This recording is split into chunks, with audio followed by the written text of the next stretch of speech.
There is a moment, somewhere around the fourth day, when something shifts, not dramatically, not in the way that transformation is usually depicted, with a sudden clarity, a rush of energy, a cinematic before and after that announces itself unmistakably. It is quieter than that, subtler, a kind of stillness in the body that was not there before.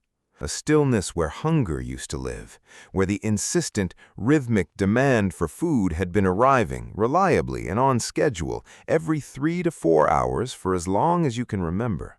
And now, in its place, something unexpected. Not emptiness, not deprivation, something that feels, with a quality you do not yet have words for, almost like freedom. This is the story of what happens to the human body when it eats once a day for 30 days. Not as a theory, not a clinical protocol described from the outside, but as a biological journey through the organs, the hormones, the cellular machinery, and the neural architecture of a body undergoing a transformation that most people were told was either dangerous, extreme, or simply impossible to sustain. A body discovering, in the most direct way available, what it was actually capable of when the structure of eating that modern life had imposed upon it was quietly, deliberately removed. Before we travel inward, before we follow the biology of this experience through the 30 days that changed everything, we need to understand what we are actually describing when we talk about eating once a day. The practice has a name in the nutritional science literature: OMAD, 1 meal a day. It is the most compressed form of intermittent fasting, a feeding window of approximately 1 hour, followed by a fasting window of approximately 23 hours, repeated daily. It is not starvation. The single meal is a complete, nutritionally adequate meal, sufficient in calories, protein, fat, and micronutrients to meet the body's daily requirements. What changes is not the quantity of nutrition being consumed. What changes is the timing, the window, the relationship between the body and food across the full arc of the day. And it is in that change, in the shift from a body that is almost continuously in a fed state to a body that spends 23 out of every 24 hours in a fasted state, that the biology becomes extraordinary. Zoom inward, into the first morning of day 1. The alarm sounds, the day begins, and the body reaches, as it has every morning for decades, for the first meal, breakfast. The word itself carries a biological instruction embedded in its etymology, the breaking of the fast that sleep imposed. In an OMAD protocol, that instruction is declined. The fast continues, and inside the body, in the hours that follow that decision, a cascade of metabolic events begins that most people have never experienced, extending past the 8 or 9 hours their normal overnight fast already covers. By the 10th hour of fasting, something critical happens in the liver. The glycogen stores, the glucose polymer that the liver has been maintaining as the body's short-term energy buffer, releasing glucose into the blood between meals to keep the brain and the muscles fueled, begin approaching depletion. In a normal eating pattern, this point is never reached. The next meal arrives before glycogen stores fall low enough to trigger the metabolic shift that follows their depletion. But in an OMAD protocol, the meal does not arrive, and the body, confronted with declining glycogen and an absent food signal, does what it was always capable of doing and almost never gets the opportunity to do. It pivots. The liver begins producing ketone bodies from stored fatty acids, acetoacetate, beta-hydroxybutyrate, acetone, the alternative fuel molecules that the brain and the heart and the muscles can run on with a remarkable efficiency that the glucose-dependent metabolism of a continuously fed body never accesses. The metabolic shift into ketosis, even partial ketosis, does not happen on day 1 for most people, but the direction of travel is established from the first extended fast, and across the first week, as the body adapts to the new feeding pattern, this pivot becomes faster, more complete, and more metabolically significant. The first 3 days are the hardest. This is not a subjective report, it is a biological reality, and understanding why it is hard is essential to understanding what comes after. When the body has been accustomed to receiving food at regular intervals, when it has been conditioned across years of consistent meal timing to expect glucose at breakfast, at lunch, at dinner, and at the snacks between, the absence of those inputs triggers a specific set of responses. Ghrelin, the hunger hormone produced primarily in the stomach, follows a pattern shaped by habit as much as by genuine caloric need. It spikes at the times the body has learned to expect food, producing sensations of hunger that are partly physiological and partly conditioned, the body's Pavlovian anticipation of a stimulus that is no longer arriving on schedule. The brain, running primarily on glucose and not yet adapted to using ketones efficiently, sends increasing urgency signals through the hypothalamus. Cortisol rises slightly, mobilizing glycogen and initiating the stress response that evolved to drive food-seeking behavior in conditions of scarcity. The headaches, the irritability, the difficulty concentrating that characterize the first days of OMAD are real. They are not evidence that the body cannot adapt. They are evidence that the body is adapting, that it is renegotiating a metabolic contract that has been in place for years, and that the renegotiation has a cost before it has a return. By day 4 or 5, the ghrelin curve begins to change. The hunger spikes that arrived at breakfast and lunchtime begin to flatten, not because the body is starving and has surrendered, but because ghrelin's release pattern is genuinely trainable. The body stops anticipating meals it is no longer receiving. The hunger that had been loud and insistent becomes quieter, then intermittent, then largely absent except in the window approaching the single meal. This is one of the first and most surprising revelations of the OMAD experience. That hunger, which had felt like an objective biological reality, as fixed and non-negotiable as gravity, is in fact significantly shaped by pattern and expectation. And when the pattern changes, the hunger changes with it. The body is not fighting the fast, it is learning it. Now travel into the metabolic landscape of week 2. Because this is where the biology of OMAD becomes genuinely remarkable and where the changes most people report begin to have precise cellular explanations. By the second week, the body's fat oxidation rate has substantially increased. The mitochondria, the energy-producing organelles inside every cell, have begun upregulating the enzymes required for fat metabolism. The body is not simply burning more fat because it has less glucose available. It is actively becoming more capable of burning fat, increasing the density and the efficiency of the fat oxidation machinery in a way that persists beyond the fasting window itself.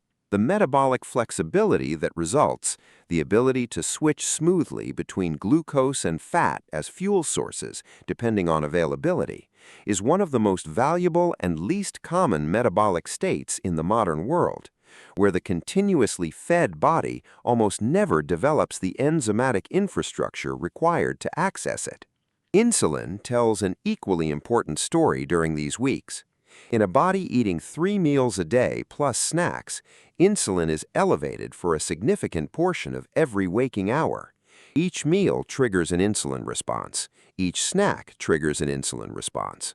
The insulin level that the body should be spending significant daily time at its low baseline nadir, the level at which fat burning is most active, at which cellular repair processes are most accessible, at which hormonal balance is most stable, is maintained only briefly between meals before the next food input drives it upward again. In an OMAD protocol, insulin spikes once per day in the hour surrounding the single meal, and then declines to its nadir for the remaining 23 hours. The body spends the vast majority of each day in a low insulin state, and in that state, the biological consequences are multiple, measurable, and profound. Fat cells, locked by insulin's inhibitory effect on hormone-sensitive lipase, begin releasing their stored fatty acids consistently and continuously for the first time in years.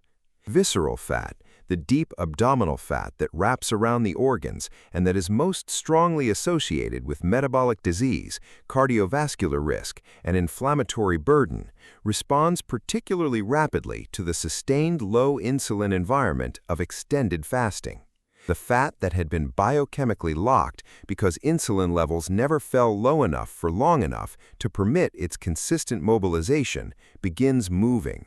Not in the catastrophic, muscle-consuming way that starvation dieting produces, because the single meal is providing sufficient protein to maintain nitrogen balance and protect lean tissue, but in the targeted, hormonally appropriate way that a body is designed to access its stored energy when the fed state signal is genuinely absent. For anyone who wants to understand the precise hormonal mechanisms through which extended fasting unlocks fat metabolism and the specific conditions required to ensure that the process preserves rather than compromises lean tissue, the Body Hidden Signals Guide in the pinned comment below maps it with the same biological precision we are working through here.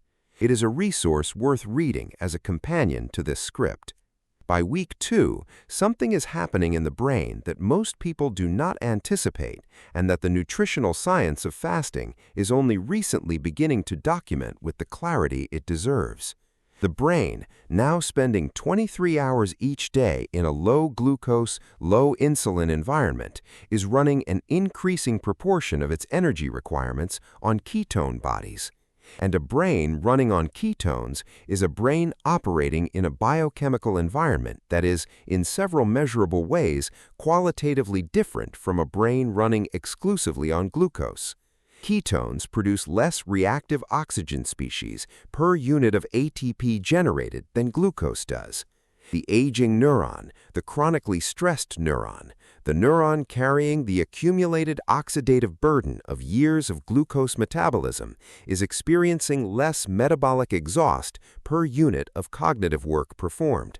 The mitochondria inside the neuron are running cleaner. The cellular environment of the brain is less inflammatory, and the experience of this shift, reported with remarkable consistency by people who sustain OMAD long enough to reach metabolic adaptation, is a quality of cognitive clarity, a sharpness of focus, a precision of thought that feels less like an enhancement and more like a return, like something that was always there beneath a layer of metabolic noise that has finally quieted. There is a cellular process occurring throughout the body during these extended fasting windows that deserves particular attention because it represents perhaps the most scientifically significant and most personally revelatory dimension of the OMAD experience, and because most people who begin this practice have no idea it is happening inside them. That process is autophagy. The word comes from the Greek, self-eating, and it describes a cellular housekeeping mechanism of extraordinary importance, the process by which cells identify, tag, and dismantle their own damaged, dysfunctional, or misfolded internal components, recycling the molecular material for new synthesis or disposing of it through the cellular waste system. Autophagy is the body's most fundamental mechanism of cellular quality control. It clears the damaged proteins that accumulate in neurons and contribute to neurodegenerative disease. It dismantles dysfunctional mitochondria before they can generate the reactive oxygen species that damage the cell from within. It removes the cellular debris that drives chronic inflammation. It is, in a biological sense, the process by which the body continuously renews itself at the most elemental level, and it is a process that is almost completely suppressed in the continuously fed state. Insulin and the amino acids arriving from dietary protein both inhibit autophagy through a signaling pathway centered on a protein called mTOR, the mechanistic target of rapamycin, one of the most important nutrient-sensing molecules in cellular biology. When mTOR is active, as it is whenever food is present and insulin is elevated, the cell is in building mode. It is synthesizing proteins, growing, dividing, storing. Autophagy is switched off. It is only when mTOR activity declines, as it does during extended fasting, when insulin is low and amino acid availability is limited, that autophagy is activated.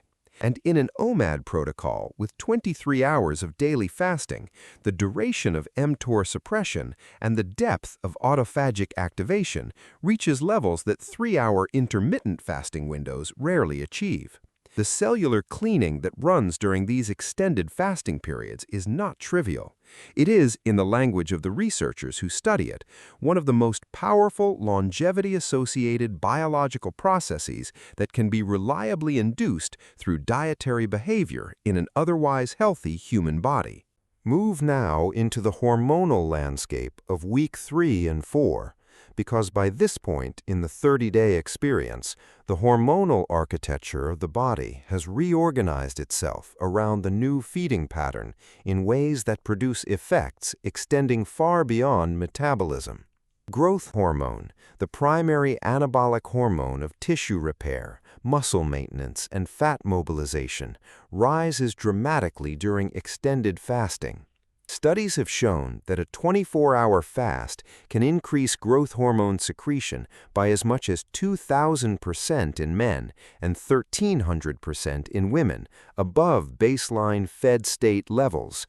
This extraordinary hormonal surge is the body's evolved mechanism for preserving lean tissue during periods of food scarcity, ensuring that the muscles and organs are maintained even as fat stores are mobilized for fuel. In the context of OMAD, it means that the body is spending a significant portion of each day bathed in a growth hormone environment that stimulates tissue repair, supports muscle maintenance, and drives the fat mobilization that was the hormonal signature of the first 2 weeks.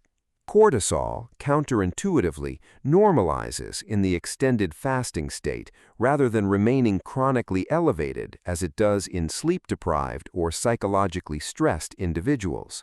The early cortisol response to the novel stress of fasting, the spike that characterized days 1 through 3, subsides as the body adapts.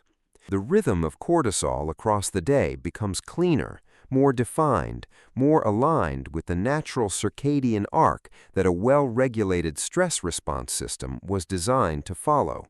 The result, reported consistently by people in weeks 3 and 4 of OMAD, is a quality of emotional steadiness, a reduction in the ambient anxiety and reactivity that had been so constant it was no longer recognizable as a symptom, that is not psychological in its origin, but hormonal.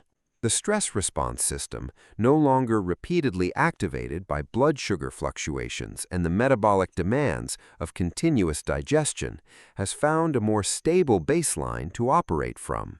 Sleep changes too, and this dimension of the OMAD experience surprises people who did not expect dietary timing to have this reach.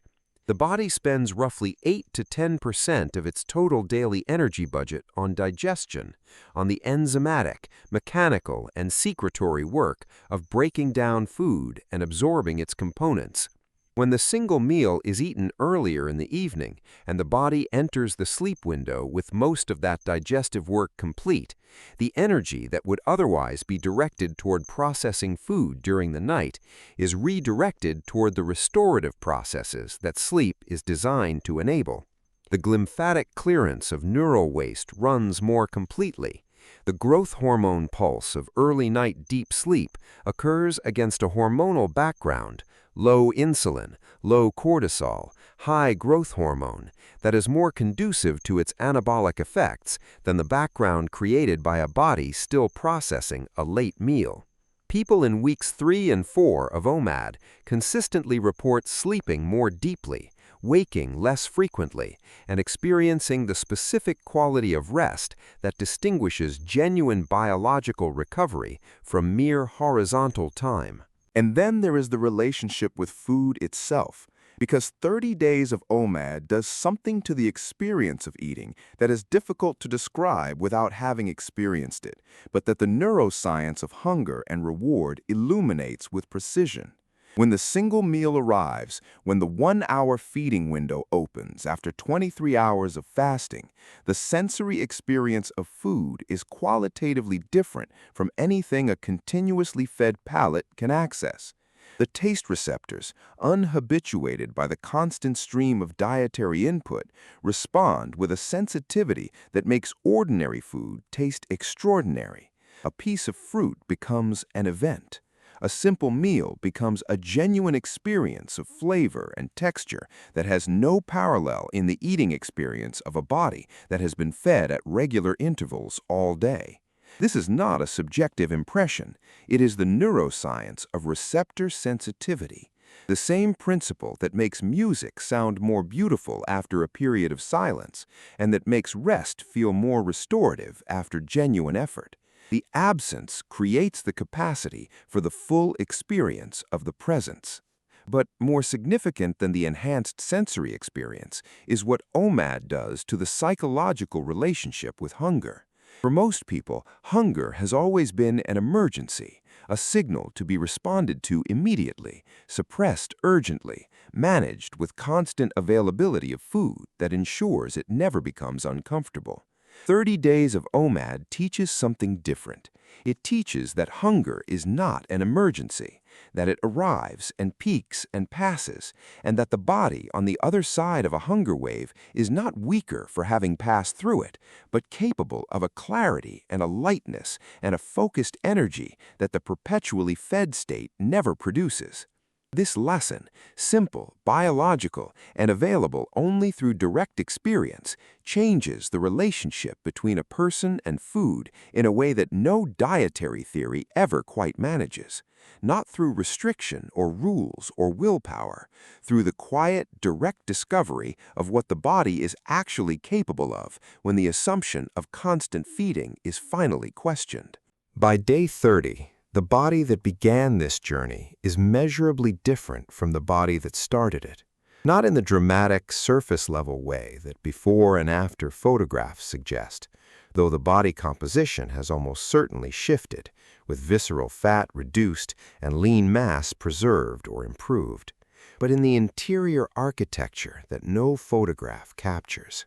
The insulin sensitivity of the cells has improved. The receptors that had been desensitized by years of frequent insulin exposure have partially restored their responsiveness.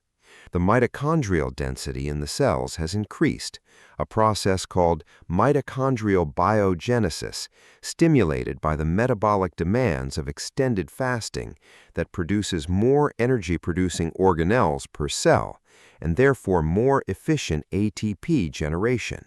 The inflammatory markers in the blood, C-reactive protein, interleukin-6, tumor necrosis factor alpha, have fallen from the levels at which they began, reduced by the combination of improved insulin sensitivity, enhanced autophagy, and the reduction in the post-meal inflammation burden that 3 meals a day was continuously generating. One of the most biologically rich and most personally relevant frontiers in the science of how we eat, and what becomes possible when we question the assumptions that have structured our relationship with food our entire lives. The Body Hidden Signals Guide in the pinned comment below maps the signals your body sends through hunger, energy, digestion, and metabolic state with the same depth we covered here. If this journey changed the way you think about when you eat, not just what you eat, that guide is the natural next conversation to have with yourself.